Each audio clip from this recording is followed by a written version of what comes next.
Welcome back, everyone, to Global War 1914, Operation Albatross. This is the summer of 1912 for France, and we do got some action to take care of here. Unfortunately, we only have $1 to spend because we had to upgrade those fighters due to the random event.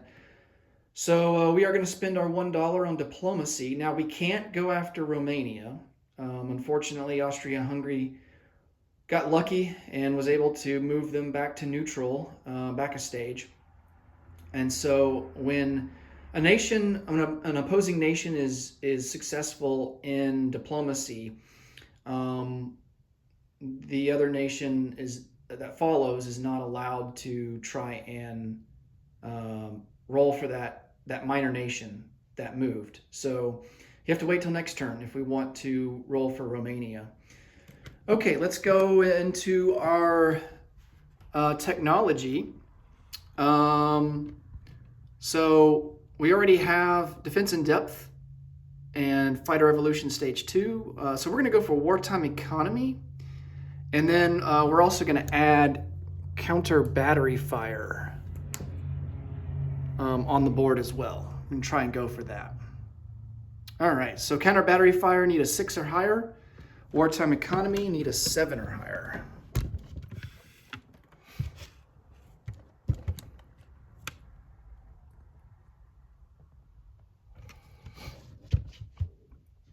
All right. So Wartime Economy will be the yellow, and then Counter Battery Fire the green. All right, we hit on Counter Battery Fire. I will take that. So that will move up to stage 1. All right, now let's go do our diplomacy. And we're going to try and influence Spain. So see if we can get them to stage 2. Need a 3 or less. Oh, and that's not even close. Oh, man. All right, so we do control Italy, and so for the Italo-Turkish War, we do have some moves here that we want to conduct. We are going to take 2 infantry from Cyrenaica, load them up on a transport, and they're going to go 1 into M8, 2 into I5, and they're going to be dropped off into Hejaz, and we're going to try and take that from the Ottomans. And then joining them will be the cruiser and the Pre-Dread, and they will supply some shore bombardment. Okay.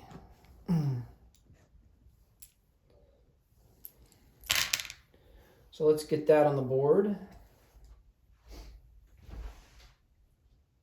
Now we are attacking in the desert, so our 2 infantry are going to be attacking at a 1.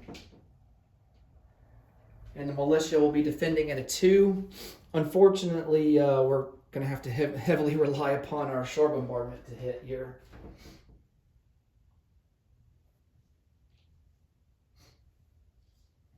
All right, so the cruiser will shore bombard at a 2, and the Pre-Dread will shore bombard at a 3.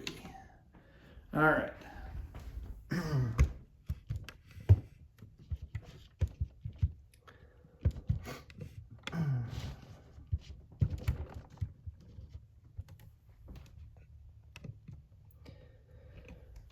All right, here is the cruiser at a 2.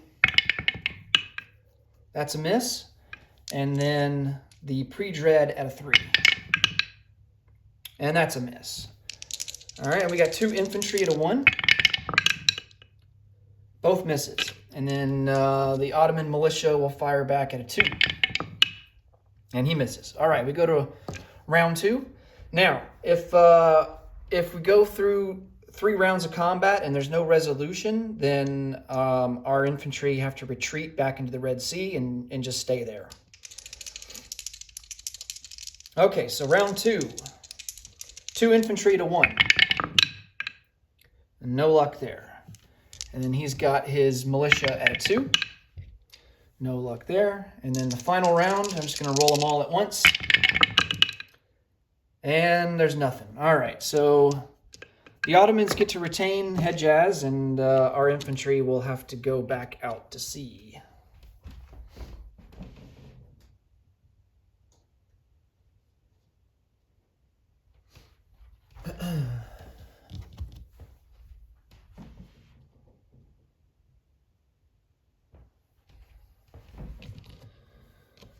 All right.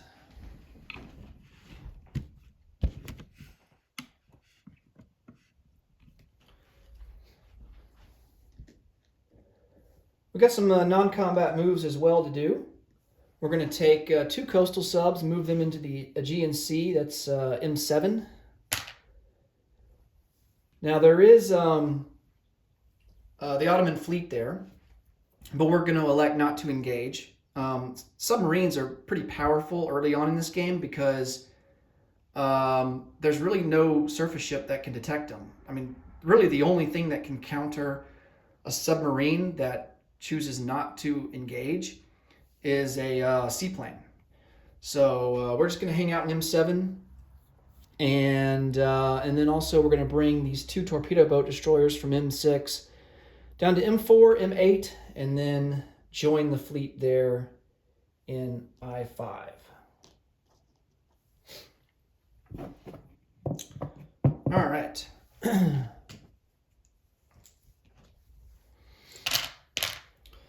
We've got no units to place ourselves, and so we spent the $1 that we had, so we have 0 in the bank, and we will collect 3 for next turn, and that will be all for France. Next up will be the Ottomans. Thanks so much for watching. Until next time, take care. Bye for now.